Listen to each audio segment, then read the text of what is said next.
Ladies and gentlemen, what should we expect with DK Metcalf in Pittsburgh with a brand new wide receiver opposite him and an unknown quarterback throwing to him? What's the latest that we expect for a turnaround for David Montgomery in Houston? And how do we think the Green Bay Packers passing attack is going to be live in 2026, or maybe not live, with Jordan Love, Matthew Golden et al.? We have a great show for you tonight. Ladies and gentlemen, the 10-time FFPC Main Event and Big Gorilla League champion Derek Grier will join us tonight. We've got a great show for you. Ferrell Elliott is here. I'm Eric Balkman. Stick around. Your high-stakes fantasy football hour starts now. Can't stand the pressure. I've seen greater men than need a lesson. Broadcast live and heard around the world, you are now watching the most entertaining hour of radio on the planet. Welcome to the High Stakes Fantasy Football Hour presented by MyFFPC.com with your hosts Eric Balkman and Ferrell Elliott. The High Stakes Fantasy Football Hour is your home for analysis from the best players in the world. And now, because no one else was available, here are Eric Balkman and Ferrell Elliott. Solace in the scripture. Are we not all our father's sons? I became a man. Nobody ever told me what a man was. Thank you, Rob. Greetings and salutations to all of you Balkaholics and Ferrelliacs. Welcome into the latest episode of the High Stakes Fantasy Football Hour Extra Reps, brought to you by MyFFPC.com, MyFFPC.com, the Fantasy Football Players Championship.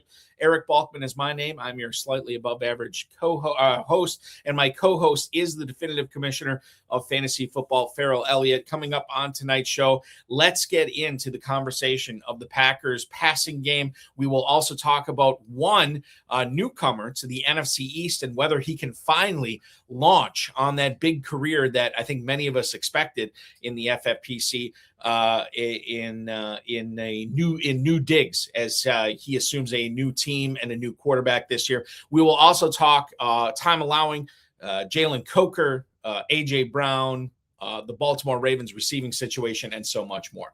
If you want to connect with us on X, we are at HSFF Hour. At Eric Balkman is where you can find me on X. And, of course, the Kentucky Fantasy Football State Championship found at KFFSC.com, KFFSC.com, Facebook.com/HSFF Hour. Email the show at highstakesfantasyfootball@gmail.com. If you have any questions for us, send them in now. We'll try to get to all the chat room questions, all the emails in the fantasy feedback segment coming up later on in the show. Shout out to our audio engineer and my best friend, Bryce, and, of course, our producer and mutual friend, Rob. MyFFPC.com is where to go for the FFPC Never Too Early Best Ball Tournament and Never Too Early Superflex Best Ball Tournament. Less than a week to go before we hit the NFL draft. So register for those right now, $40,000 and $10,000 grand prizes. Once they hit capacity, that's it. Once the NFL draft starts, that's it. So you are running out of time to play in that. As Ferrell always says, don't be a wish I had. MyFFPC.com is where to register for that. We are under 300 Dynasty and Empire Dynasty orphans with the FFPC. Time's running out to grab some great deals on those. I will tell you that the prices for the 500 through 1250, we have never had this low prices right now. So if you want to get a great deal, MyFFPC.com is where to go for that. The Big Gorilla and Baby Gorilla also available at MyFFPC.com. $1 million grand prize, $100,000 grand prize for those, $350 entry and $125 entry. Don't forget about the 7 Bananas promo and the early Rampage promo, which is going on right now. For more details, go to myffpc.com and click on those promos before or after you register, whatever. You're eligible for the early Rampage tournament when you register now anyway. myffpc.com. Remember to like this video, subscribe to the channel, comment on the video, share it with your friends, share it with your enemies, and get notified each and every time we go live. We will be going live next week again for our NFL draft preview week. A lot of great stuff going on with that. I'll tell you what's going on with that at the end of the show. But before I can do that, I have to bring in my co-host tonight, the definitive commissioner of fantasy football, Mr. Ferrell Elliott. Ferrell, welcome in tonight. This is so good to have you on. The juices for dynasty and fantasy football players everywhere are obviously flowing as we are coming very, very close to the NFL draft. I got to believe they flow even faster for you coming up on this time of year. They do. And I go back to Wednesday night, and I believe it was Scott Hoyt. No, it was It was Mr. Hahn who said, yeah, we want the draft now. yes.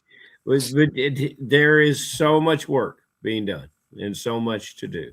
And this draft for fantasy players, especially at wide receiver, is so deep. I would say that you can go to the 20th wide receiver, and he's not going to be much different in talent and skill set than some of the guys that are 5th, 6th, and 7th ranked wide receivers. And it's a wonderful year to study your rookies. The tight end position, I think, is fairly deep as well. Mm-hmm. As much as people malign the running back position, I believe that is a deep position in this year's draft as well. Quite frankly, quarterback, maybe not the deepest in the world, but all three of the other ones, very, very intriguing to see where some of these players are going to be going next week. We'll have coverage on that. Special announcement coming up with that. I should have mentioned this on Wednesday, but we'll mention it tonight before we sign off. Cool. Ain't no party like a West Coast party because West Coast party don't stop. And who better to bring on from the West Coast but our good buddy, the 10-time FFPC Main Event and FFPC Big Gorilla League champion. Ladies and gentlemen, you know him from X at DE Grier 66. Please welcome back onto the program, Mr. Derek Grier. Derek, good evening, sir. Good and welcome. Yes. Hello. Thank you. The I forgot to mention this on Wednesday. I met your son out in Las Vegas at the FFPC live events. Yes. But it's my understanding, according to what Ferrell said, your son is coming to Kentucky this year. He's supposed to. What? That's not certainty. I don't think it's changed. I think he's coming. Yeah. He should come with me. Yes.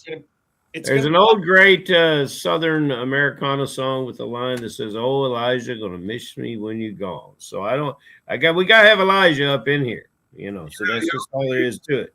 He'll make the trip. Good. That sounds like a commitment to me, Balky. Move on with other. All right, we got the commitment. You get the answer you want. You just move on. That's what Billy Bean did. Your Billy Bean. Hang up. Billy Bean, just hang up the phone. You hang up. You hang up. Exactly. Just hang up the phone. Never hang up the phone on Derek Grier though, because whatever he tells you, it's the next thing he tells you is even going to be more value. It looks like somebody's calling him right now. Yeah, I'm going on a fishing trip tomorrow night. So you're going fishing. That's awesome.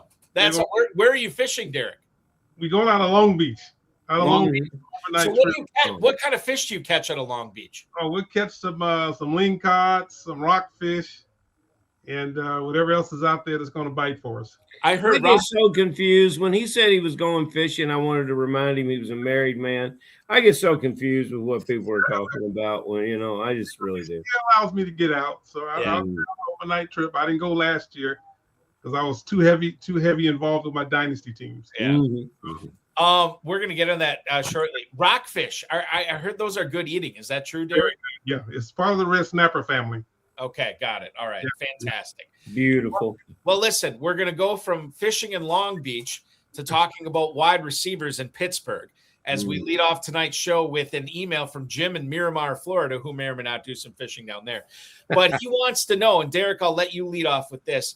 How does DK Metcalf succeed in Pittsburgh with Michael Pittman opposite him and Aaron Rodgers, or worse, throwing to him? Thank you. That is Jim in Miramar, Florida. Jim, we appreciate the email. Derek, I'll just preface this by saying it wasn't a great breakout year for the tandem of Metcalf and Rodgers. Obviously, Pittman is going to muddy the waters a little bit this year. Should we still believe in DK Metcalf in 2026? I think we should. I really think we should. He's still a number one wide receiver, and he's also. I mean, if you look at his numbers last year, he had 59 receptions, 800 and something odd yards, if I got that right. And if you look at his numbers over the last 3 years, they're kind of about the same as far as his average numbers. He averaged. Let me look at his stats real quick. And one thing about DK, he's very, very reliable, and he's available. 2025, he played 15 games. 2024, 15 games. 2023, 16 games. And if you look at his targets is over. He's averaging about 112 targets per year over his entire career. You would think with Rodgers, coming back that it's got to be a more successful passing game there than it was last year. That's my opinion on it. That's my opinion on what Pittman brings to the team. Whatever he brings to the team from a fantasy perspective, Metcalf is an interesting running buddy on the other side. You put them on the same side, those safeties are going to be leaning out of their mind. Derek, I like your assessment of those players. And you know what? If you get Pittman, Metcalf, and Rodgers, 3 older players, if it's not going to be done now, it's not going to be done. So, there's no tomorrow for these guys, essentially. So you can bet on that, too. Right. The division they're in, they're going to have to throw the ball. Mm-hmm. Especially against Cincinnati and those offensive weapons, and also in Baltimore, those weapons, and Cleveland, those weapons. So they will have to pass the ball quite a bit. Yeah, and it could get a little convoluted in the wide receiver room, because you think if you're going to put those veterans on the field, you're going to bring in some rookies. They've got 3 picks in the 3rd round, and right. I will keep hammering home the fact that 3rd round wide receivers in this draft are very talented. Roman Wilson there, right? We still have Roman Wilson there. Yeah, Wilson's still there. And Balky, when was Puka drafted? Just remind me. Oh God, I want to say 5th round. Yeah, 5th round. So let's watch all the draft, guys. Let's watch all the draft. Parkey, new coach. Mm-hmm. We'll probably see a different type of offensive game plan. Mm-hmm. It's not going to be run heavy. I don't think it's going to be run heavy like Mike Tomlin did over his years. It was run heavy. Yeah, it's going to be a whole different thing. Yeah, it's going to be totally different. I think it's going to be more open offense. So I think DK is going to be in a move a lot. He's going to be in motion. I think he's going to give him the ball. That's just my prediction. Yeah, no, and you brought up Wilson. I mean, Calvin Austin, obviously, kind of had not a very big impact on this offense last year. But Michael Pittman, what's the impact that he has on Metcalf? I think on the surface, Derek, we think, oh, God, he's going to take away targets or whatever. But perhaps he makes Metcalf a little bit more efficient. I don't know, having him opposite. I don't know your thoughts on that's my point. You can't focus on that one guy anymore. You have to focus on both of those receivers. That means the defense is going to have to change their strategies, right, on how they're going to cover both of these guys. And don't forget about the tight end going down the middle. Freiermuth. You can't forget about him in that offense. Besides the Rico Dotto coming out of the backfield. Mm-hmm. He can catch the ball. So I believe DK going to have one of his best years. I really do. That's if we get Aaron Rodgers in there. So we still no guarantee on that yet. He's still a free agent. Balky is supposed to know what's going to happen there because he is from Wisconsin. You know what's sick about that is I do a movie and pop culture podcast with a guy who is a hardcore Steelers fan. Mm-hmm. So I should know. And guys, I'll just share this real quick. That guy, his name is Ben Cominos. You can connect with him on X at Ben Cominos. He is Greek Orthodox. Why is this interesting that he's Greek Orthodox? Mm-hmm. Well, in Greek Orthodox religion, and I promise you this will be worth it. There's an Easter service you go to from midnight until 3 a.m. I'm going to repeat that. Midnight until 3 a.m. Wow. He shows up to this service numerous years ago, and he had these dress shoes on, and he was desperately trying to stay awake. He was having problems, and he was like, when you get that nervous, like where you're kind of like shaking your leg, you're bouncing it back and forth, but his dress shoes were clacking against the ground. And this guy sitting behind him at this service says, "Hey, excuse me, do you mind not clacking your feet against the ground?" And then my friend Ben, who can be a little bit ornery from times, at times, he turns around and he says, "Can you possibly shut the heck up and leave me alone?" And he turned around, and the guy that was telling him to stop clacking his feet, one Troy Polamalu, who was also Greek Orthodox, sitting behind him at this service. And as soon as Ben's a huge Steelers fan, he loves Polamalu. They share the same religion. He turned around and immediately after he said, "Look, I've had a really rough day. I'm sorry." And Polamalu was just like, just wasn't hearing it. That was it. And that's Ben's claim to fame for one of his idols, and Troy Polamalu, that was the interaction he had. Derek, how many times have you been on the show? 3 times. It's third time. And you are a fantastic contributor because of your knowledge. It's just wide knowledge. I really have enjoyed watching your draft, seeing that you're the kind of player that, and you came all the way here, and you don't necessarily need to make the trek from California all the way to Kentucky to fulfill your fantasy football schedule, but we're so pleased that you did. It's just, and I've been involved in pop culture through my businesses my whole life, and you can count up my appearances on Balky's and the Greek Orthodox Gentleman Show. We are at 0, which is less than yours, Derek, and the same as a lot of people that don't even know Balky. So I just wanted to point that out while we're here. Duly noted. Ferrell, the next time we do a podcast where I think you will be a strong, like if we ever review a Seabiscuit 2, you will be coming on. I'll refer you to my agent and double check availability. Right, perfect. I will. My people will contact your people. Yeah, that's right. Derek, my people are contacting you right now via me, and I'm going to ask you about the Houston Texans running back situation. That in Philadelphia, maybe related to Dave Tripoli, we don't know. He writes, hello, Balky and Ferrell, because everybody in Philadelphia is related. Just kidding. What's your expectation for David Montgomery, the Texan, this season? That is from Matt in Philadelphia. Matt, we appreciate it, as well as all the great people in Philadelphia. Montgomery has gone from Chicago to Detroit, and now in Houston, where he will not have to deal with DeAndre Swift. He will not have to deal with Jahmyr Gibbs, but he will have to deal with Woody Marks. I mean, my point here is he is going to a situation where he is the lead guy in capital letters and does not have a 1A or 1B next to him. So to answer Matt's question in Philadelphia here, Derek, what's your expectation for Montgomery in Houston? Well, I'm expecting a very, very good year.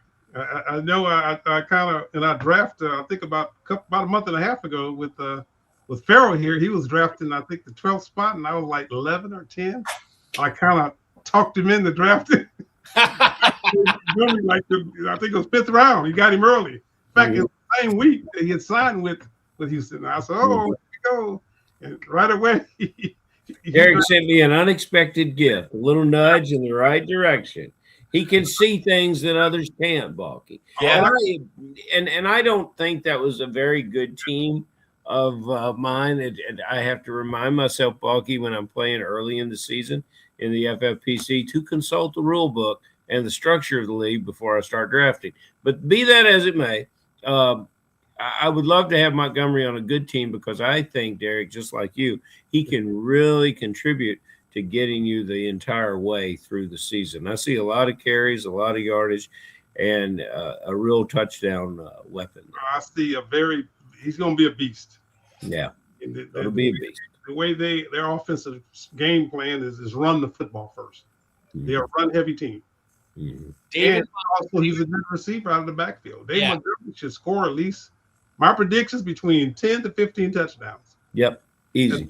That's my prediction. He's going to get. He'll probably be 1,200 to 1,600 yards, going in that range, if he stays healthy. Of course, all running backs, if they carry more of the football, they're going to have a tendency to get injured. But he's been proven over the years that he's a solid running back. He is an RB1 in my opinion for this team. I see Sean Marks coming in, relieving them. As most running backs get relief a little bit from time to time. But there's possibility they may draft a running back. You never know. The way they run the football a lot, they're going to need running backs. Yeah, and they could. And I wonder, I question if by the way, Derek, I do not question that they may draft a running back. I think that they probably will. Mm-hmm. But when Montgomery and Marks are healthy, I question the impact that a probable day 3 player is going to have on that. I think his impact on this running game would be much more impactful if Montgomery and or Marks were to go down. But if Montgomery and Marks are healthy, I think it's wheels up for both of them. Mm-hmm. And I'll say this too. I echo what you're saying. I don't know if I'm as bullish with the touchdowns and yards, but I'm not far off. As far as what Montgomery could do this year, you can get him as running back 24. Yeah. See, never too early best ball tournament right now. That is after Trevion Henderson. It is after DeAndre Swift. He is going before Bashal Tutin and RJ Harvey, two guys that are sophomores in the NFL this year that, could be great, and they might be clunkers. We don't know. But you can get Montgomery as running back 24 in the early 5th round right now. Very dependable. He's perfect for a zero RB build. If you want 4 or 5 wide receivers off the bat and then come around that 5th round or 6th round and grab Montgomery if he's there, you've off to an excellent start. In Houston's 12-win season, they've just got the normal run of draft picks. They've either got 7 or 8, and their 12-win season in the early 3 rounds pushes them way back. And so I don't know if I see them drafting a running back that could make an immediate difference. Well, they loaded at wide receiver, right? They did Jake, the other kid. I think most of these picks go on the defensive side of the ball and the offensive line. Maybe a tight end for them. Maybe. You know what's wild, guys, is Montgomery has not had a receiving touchdown since 2022. He has gone 3 full seasons without catching a touchdown. I would think there's probably going to be some regression there. And bear in mind, for anybody who's like down on Montgomery now, not that I want to turn this in the David Montgomery hour, but 2023, 13 rushing touchdowns, followed that up in 2024 with 12. And even with like decreased carries and touches and opportunities with Jahmyr Gibbs going Super Saiyan last year, Montgomery still had 8 touchdowns. So he has a knack for the end zone, and I believe that continues this year. I think he is one of the more undervalued running backs we are looking at in fantasy football for 2026. Moving on here, and Ferrell, I will throw you this question first, and then we'll let Derek chew on it. Ray in Southfield, Michigan. Are we going to see Jordan Love unleashed in 2026? Thank you so much. That is Ray in Southfield, Michigan. Ferrell, I've weighed in on this, but I'd love to hear your thoughts. The Packers have been a very ground-heavy team for fantasy purposes the last couple of years, obviously with Josh Jacobs. But there are people that are clamoring for a big breakout year for Jordan Love. No Romeo Doubs this year, and maybe we'll get Matthew Golden, maybe we won't, but there's a lot of people within the building in Green Bay that are very bullish on Golden taking a big step forward. You have Tucker Kraft coming off the torn ACL. You have Christian Watson, who came off the torn ACL last year, that should be hitting the ground running here. With all these pass catchers, are we going to see a different Jordan Love in 26 that maybe we didn't see the last couple of years? Boy, I tell you what, I'm going to try to answer this question as non-committally as I can, where then I can look over and tag the superior Derek Grier to clean up what I bring into here. Now, on Wednesday's show, our guest Jeff said that he thought that Tucker Kraft would have an explosive year. So if a tight end is always going to raise the boat for these wide receivers. I'm a big Christian Watson fan. And okay, so Tate was drafted where last year? Like he was a 1st-round draft pick. What number was he? Not Tate. Golden, right? Golden. Yeah. And you see where that Golden Tate there? You see how long I've been up, Derek? You see what's going on here? The brain is wearing down. If I had just had some more bourbon tonight. But the Golden Tate, that's not who we're talking about. We're talking about Matthew Golden. Where was he drafted last year? 23rd overall last year. 23rd overall pick. And you can see we've got a glory list of wide receivers that we'll talk a little more about as we get to talking about Baltimore and what they might do. But a rookie receiver has to percolate a little bit and get into place. And I don't think the organization has soured one bit on Matthew Golden. This will be the year that they will try to make him successful. Watson is coming along. Sure, they would all like to draft Puka Nacua in the 5th round to have the one best. Sometimes it just doesn't work that way. Jordan Love, yes. Derek, I'm with Jordan Love as having an improved year in Green Bay and raising all the boats of the receivers with him. I totally agree with you. And if you look at his numbers, they vary from year to year since he's been in the league. He's still on an upward trend over the last 3 years. But again, their offensive structure, their game plan is basically run the football first with the man, So Jacobs, they're gonna run that football. So you got to have enough offense to make it all work. You got to have enough defense to make it come together. Look at the division that they're in. They have to face Detroit twice. They have to face the Bears twice. They have to face these teams twice, which these teams are explosive. They put up points. You're going to have to pass that. Jordan Love's going to be forced to throw that football. He will throw that football. He should have a decent year. Again, Washington was hurt, I think, first half of the year last year. That kind of hurt his numbers because Washington, I believe he missed probably the first 5 or 6 games of the year. And the tight end was hurt at the end of the year. So if you bring both those together, then you've got something working. Exactly. You come in healthy. They both start the season off and especially go through training camp and preseason. They come into the season week 1 healthy. All of them will fit at the same time with Matthew Golden and who else. I don't know who they're going to draft and what their game plan is, but their defense is solid. It's going to be solid. The defense is solid, but the offense that they're in, they're going to have to throw that ball, especially their opponents within the division. Minnesota, they're going to pass the ball a lot. So it's going to be. It would be curious. By this time, I think we all thought that this would be a number one, a number one fantasy quarterback within the first 6 or 7 quarter, and it just hasn't happened. And I wonder if this is the year that Balky, where is he in the group of quarterbacks? Is he 15 or 16? Where does he fall? And maybe this is the kind of player that you draft there that finishes up with stats in the top 5. Yeah, I got him in that 10 to 15 range. Look at it today. So guys, in the Never Too Early Best Ball Tournament, Jordan Love is quarterback 19 right now. Wow. So he is going behind Kyler Murray. He is going behind Baker Mayfield, Jared Goff, Bo Nix, players like that. I will say this regarding his stats. He threw in 2023, which would have been 2 seasons ago. In 2023, he threw just under 4,200 yards. That was starting all 17 games. Now, the next 2 years after that, he only played in 15 games a piece, and his numbers obviously went down. You're looking at from 2023, 4,100 yards, 2024, 3,300, and then 2025, another 3,300, basically 3,400. Those he missed the game into last year as well.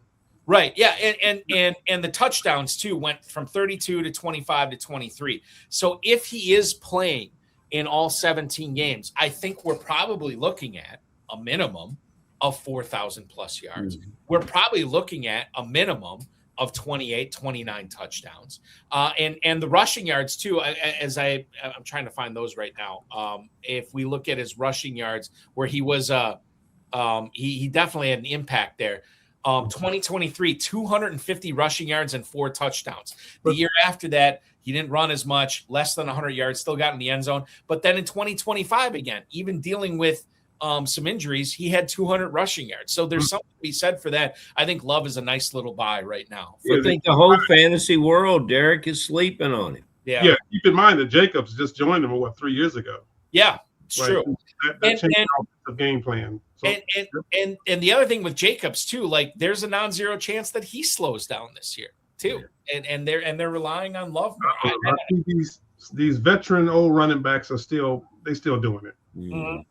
So far, they're still doing it. The conditioning programs, what they do in the off season, is totally changing what it was 10 years ago. Yes, sir. Derek is right on it. I would love to see what Green Bay does in the draft as far as adding a running back, because they lost Emmanuel Wilson, and I don't know how much they can count on Marshawn Lloyd anymore, but adding another running back to complement Jacobs should be very interesting. And if it's a pass-catch running back, all better for Love. He's going to his 3rd year, right?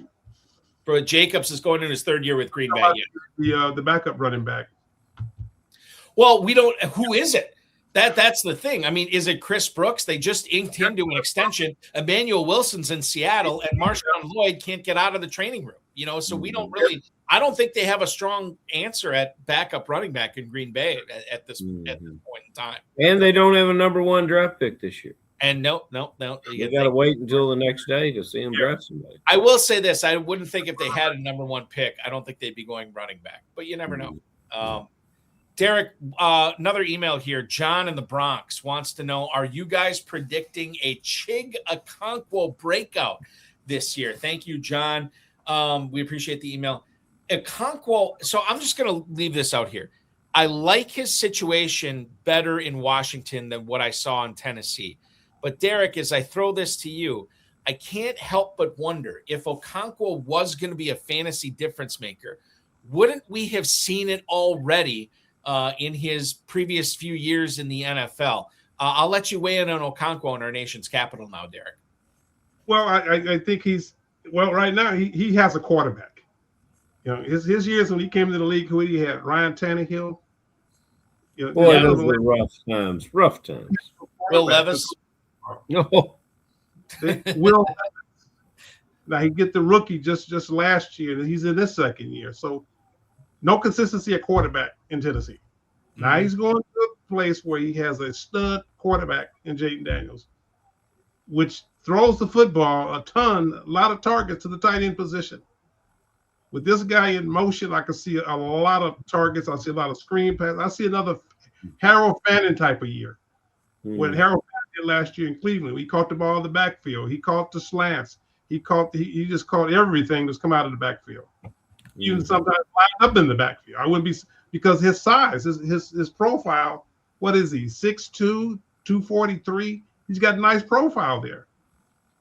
He ran the 40 in pretty good time. If I look at this 40 today, was really good. He's done things. He was a 4th-round draft pick.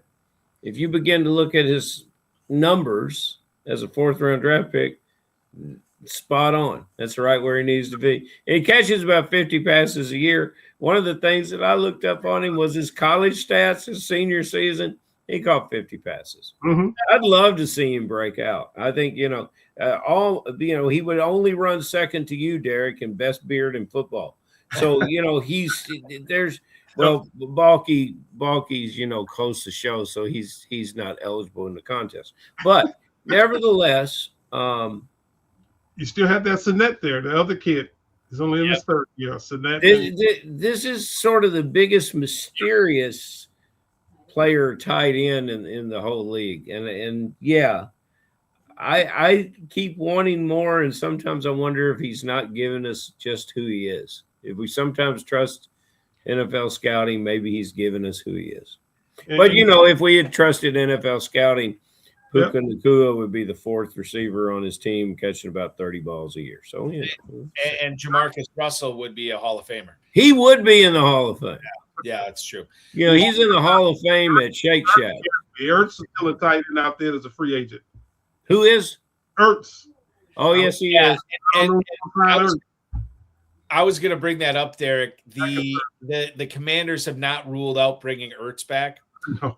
And I think even Jeffrey Lurie in Philly said, there's a chance that we might have him on the team back in Philly this year. So you never know. Ertz was a thrill to watch play for the Commanders. Just a thrill to watch. Had some great years in the NFL, and had that really nasty injury. I would like to see him come back from that knee injury. But it remains to be seen what's going to happen. And they may draft a wide receiver on top of that.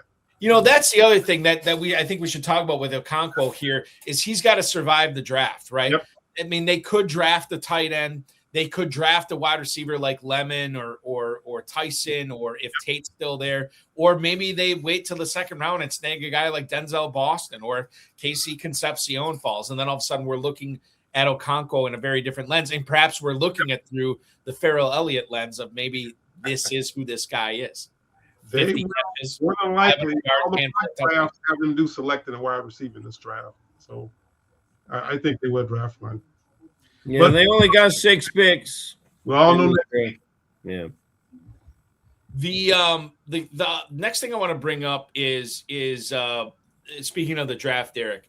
There is a report from Jamison Hensley, who covers Baltimore for ESPN.com. And I think a lot of times these beat writers, if we read between the lines, we can kind of figure out what they're trying to say. that maybe they can't fully say, right? And I think that's what I think is interesting about this Hensley report.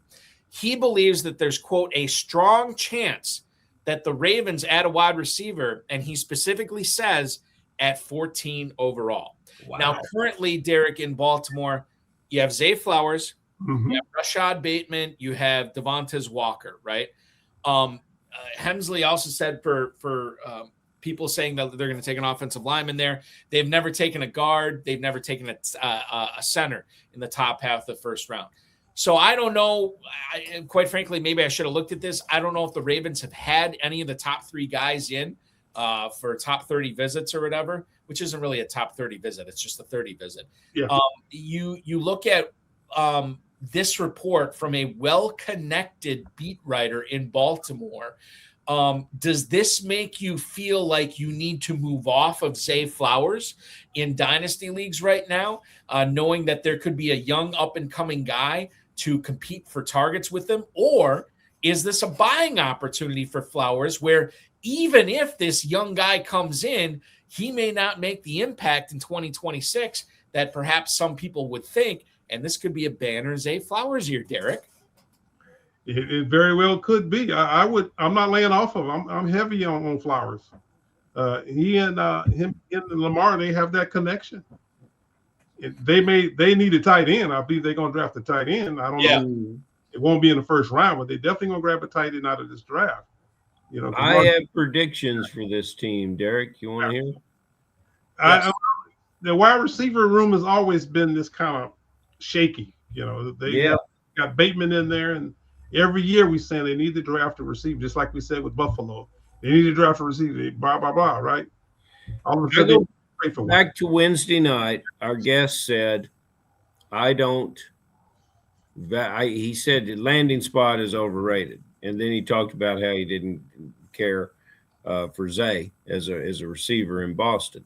And that was the problem with this receiver. I saw landing spot to me was the situation for Flowers, because I knew he would be a contributing receiver, but I just didn't think there would be enough. It could be more somewhere else. This was the player that reminded me most of Tyreek Hill when he came out of Boston College. But at Baltimore, whatever they do with their personnel, they are perhaps some of the best drafters in all of the NFL. And you guys are right. They've had the wide receivers come in there. They've had a good selection of wide receiver for them.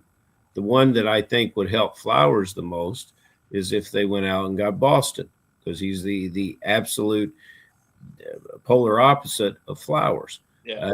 But I think probably 14 is a little high for him. But my prediction, Derek, and you are right on spot.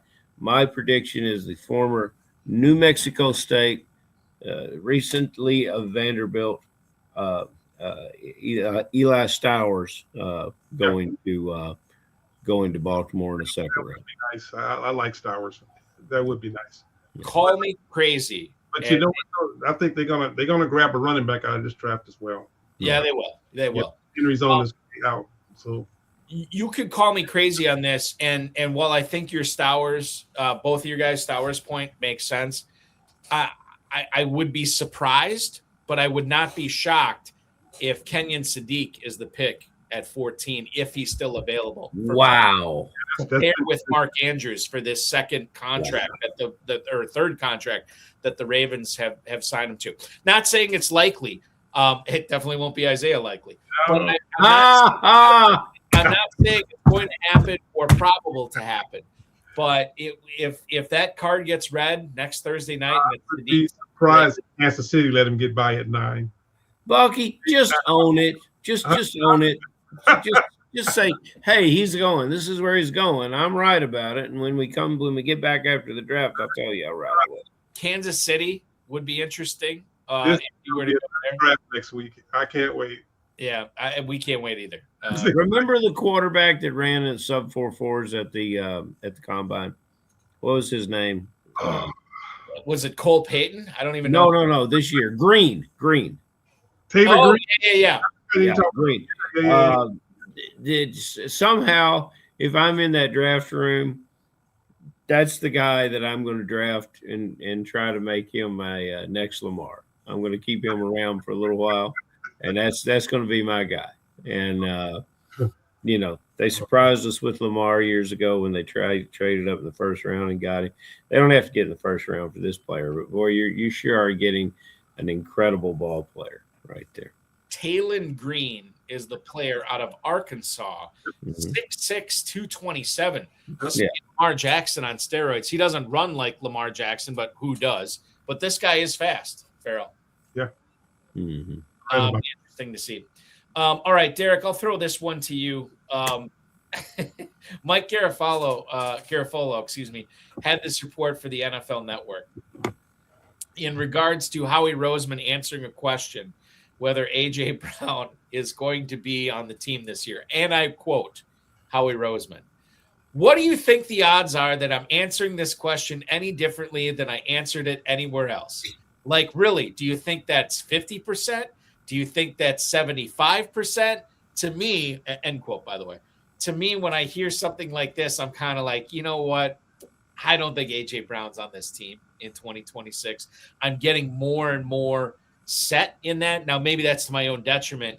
But, Derek, should we not be drafting Devonta Smith a little bit higher? Should we not be understanding that Jalen Hurts is going to get a big weapon taken away from him this year? Should we not understand that perhaps New England or the Chargers or somebody like that is going to be getting a weapon in A.J. Brown, and we should draft players like Ladd McConkey, like Romeo Dobbs, like Hunter Henry, players like that? Should we maybe pull back on how we're treating them right now? For me, I think this is getting out ahead of the curve. Am I wrong in thinking that I should start to treat A.J. Brown as a non-Eagle in 2026? I have already. I've been drafting that way. So if you have not been drafting that way, you're not listening to the news. Right. Yeah. Especially the trades. They just got Donovan Wicks in. And they have 3 receivers they've picked up since this rumor's been going around here. And they can't do nothing until June 1st, right? After June 1st, they lose that at $20 million comes off their books for him. So New England seems like the target place right now. And so everybody's jumping on that bandwagon of drafting Smith. Do that if you want at your peril, because they're going to draft a receiver. So who I'm drafting, and I'm going to let Steve know this with the fantasy soprano guy, I'm drafting A.J. Brown. I'm drafting A.J. Brown everywhere. If you're not drafting A.J. Brown, you don't know what you're doing. As far as I'm concerned, A.J. Brown's a stud. Outright stud. You get him with this other quarterback, he's doing the same. He's going to put up the same numbers, he's probably even better numbers. So I'm all in A.J. Brown. Devonta Smith hasn't proven to me that he's a number 1 right now. Okay. He has not proven it to me. Until he does, I'm going to treat him like I've always treated him. Ferrell, your thoughts? Are you with Derek and I that A.J. Brown is good as gone in Philly? I think so. I don't. Yes. Derek and I support Balky enough gray hair to remind you that we know the Motown hits, and I heard it through the grapevine was one of the best Motown hits, and that's all you got to do to figure out A.J. Brown. Right. Yeah. Especially was that a year and a half ago? He's on the sidelines reading the book. Yep. For a football game. Change of location. It can help everyone. Get me out is what he was saying, right? And that was the year they just won the Super Bowl. Right? Might be what we need. So, my dad had a great expression. Can't stand prosperity. It's sometimes he needs to go, and they know that. So they go find some prosperity somewhere else. And the Patriots right now is just, come on, AJ, we'll take you. Yeah. they got to fight this Super Bowl curse, like the loser of the Super Bowl, like missing the playoffs the following year. And they had such an easy schedule this year. And their head coach in the headlines right now for perhaps he quit. She resigned. Yes, and we saw that as well, which is wow, what a story that was. Did not have that on my bingo card. But get it together, AJ, because there's too many wide receivers coming in this league knocking on the door. So come on. I want to see you play. I love watching you play. Come on, get it together. Yeah, he and Drake May will be a nice. Yeah, they'll get it together. They have Dobbs over there, and they still have Butte and Demario Douglas. They have a lot of receivers, a lot of targets over there. And then you got Henderson out of the backfield, and you got Stevenson. They got a good team. New England's still going to be good. Mm-hmm. They're going to have a rougher time this year because of the schedules. Right. Mm-hmm. Super Bowl. Coming off a Super Bowl, on top of that, so the schedule going to be totally different. Mm-hmm. In fact, I think the schedule comes out after the draft next week, right? Yes, sir. Mid-May, most important day in all of football. Everyone that's in football is on the edge of their seat for the schedule show. Players, coaches, fantasy, season ticket holders, everybody. Mm-hmm. On the edge of their seat. I would say we're probably a month away from the schedule release, and with the NFL like taking over other days of the week with Wednesday and Friday and Saturday, it's even more important for fantasy purposes and really, and as Ferrell said, all those stakeholders in it as well. And the Super Bowl is going to be here in SoFi, right? Yes, Super Bowl's in SoFi on Valentine's Day when you'll be in Kentucky, Derek. The Rams will be in the Super Bowl. Mm-hmm. You'll be enjoying it from here. In the Super Bowl. It's like man, there's a lot of good predictions tonight. We had a good show. This has been a good one. Let's don't quit. We still got stuff we can talk about. I'll tell you what. I just hit my second win. Well, let's do one more. Let's do one more question. And Derek, I'll throw this to you because in less than a week, well, I shouldn't say less than a week, in roughly a week, because I don't know if Carolina takes a receiver on day 1 or day 2 or day 3. I don't know how impactful that's going to be for 2026. But the question here is, if Jalen Coker is able to survive the draft and the Panthers don't go receiver or tight end in round 1, and then day 2, they're investing in their defense or other skill positions, and all of a sudden it looks like Coker is going to be that second banana, the second receiver to Teteroa McMillan this year. If that is the case, Derek, if we assume all that, and granted he's got to jump over some hurdles this coming weekend to do it, but if he is that number 2 option for Bryce Young in Carolina, what kind of production are you expecting to see from him in 2026? Well, you know what, Balky, he's been told already that he's going to be the number 2. I mean, they came out about 2 months ago. A report came out. They told that. We believe that, but I also know that things change, and with the NFL draft coming up, I don't want to say like there's no way that it doesn't happen. I believe it will happen, and if it does happen, that's why I'm framing the question this way. Yep, I think you're right. I think he's going to be a viable option for Mr. Young to throw the ball to, besides Tet, because Tet kind of get that deeper pass route tree that he runs. I think Coker is going to be in the slot. I think you can move him around a lot, put him in motion. I think it's going to be a heavy presence in that offense. And he was right for the last 2-3 games of the year this past season here. He was very heavily used. I think he was injured most of last year. He had some injuries going on there. But when he did hit the field, he was very productive. So I see Jalen Coker right now as, if I had a chance to draft him, for some reason he gets drafted before I had a chance to get to him. Yep. The Ferrell takes them before I can get to them. Yes, sir. This is a true fact.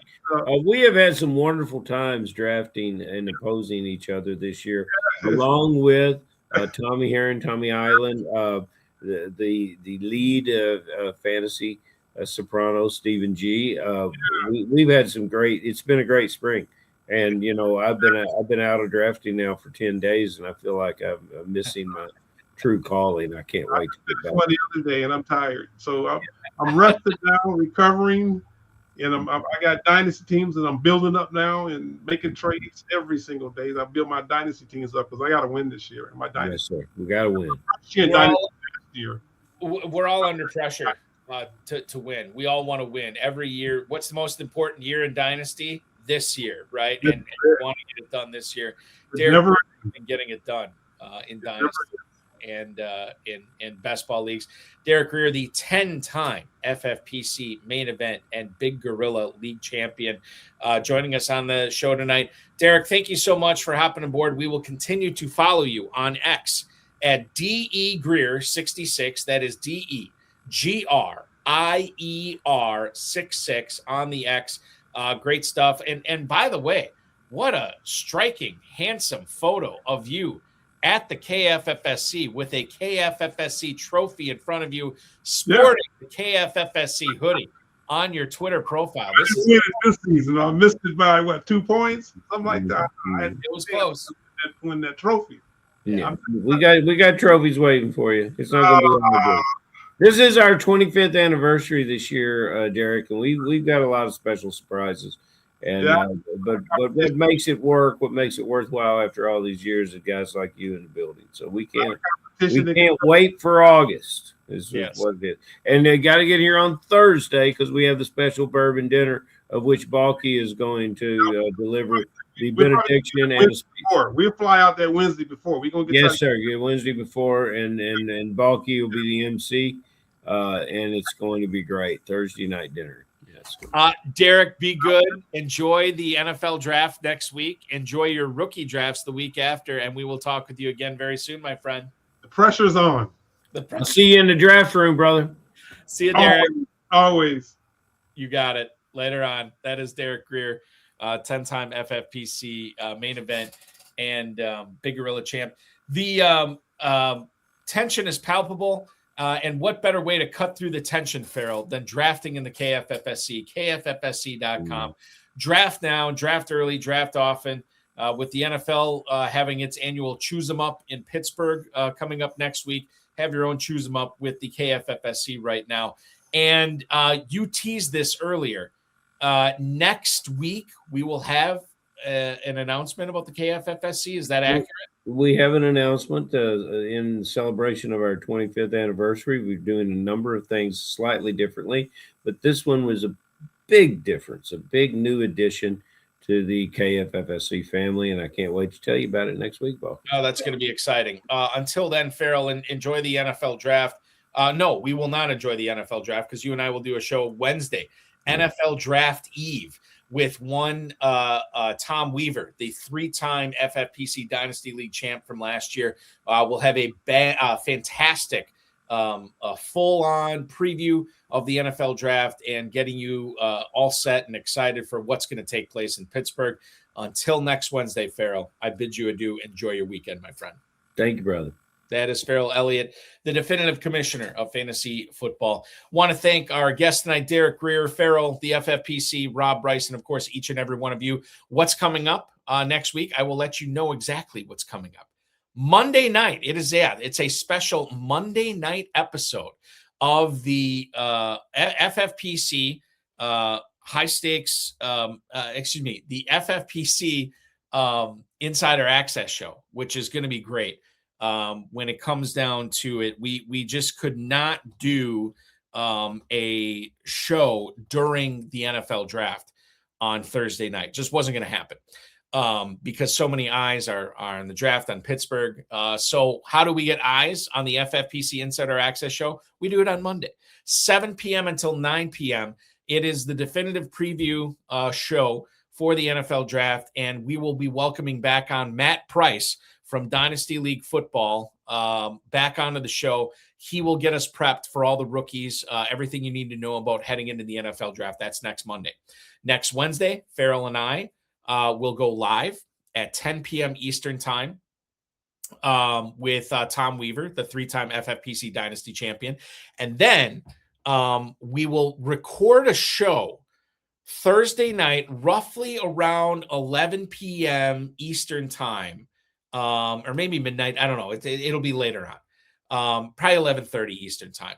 We're going to record a show, and then we'll put that out Friday night at 10 p.m. Eastern time. So you will have our take on everything that happened, at least in round one, how it affects fantasy football. And that will get put out at our normal Friday night time. So you're still going to get that extra show next week. We'll probably have an extra guest pop on for that as well. That's what's going on next week. Of course, if you missed it, we had a great show with Jeff Benson on Wednesday night. Watch that back anywhere you get your podcasts, including the FFPC socials. The 7-time FFPC Dynasty League champion joined us for that show. Jeremiah Retzlaff, the coach himself from Player Profiler and the FF Dynasty podcast. He and I went hard on the NFL draft for 2 hours last night. You can catch that anywhere you get your podcasts as well. Don't forget Dynasty and Empire Orphans at myffpc.com, available for as little as $1. The Never Too Early Best Ball Tournament, Never Too Early Superflex Best Ball Tournament. Time is running out to get in on those. As once the NFL draft starts, those drafts will stop unless we reach capacity before then, and then you won't have a chance to draft them at all because we will shut those down. Big Gorilla and Baby Gorilla are live as well at myffpc.com. That is myffpc.com. Remember to like this video, subscribe to this channel, comment on the video, share with your friends, share with your enemies, and get notified each and every time we go live, which will be Monday night at 7 p.m. Eastern Time on FFPC Insider Access with my friend Matt Price from DLF. And, of course, this coming Wednesday night, Ferrell Elliott, myself, and Tom Weaver chopping it up for your viewing pleasure. Thank you so much for watching. For Derek Grier, for Ferrell Elliott, this has been High Stakes Fantasy Football Hour Extra Reps. Your weekend officially starts now.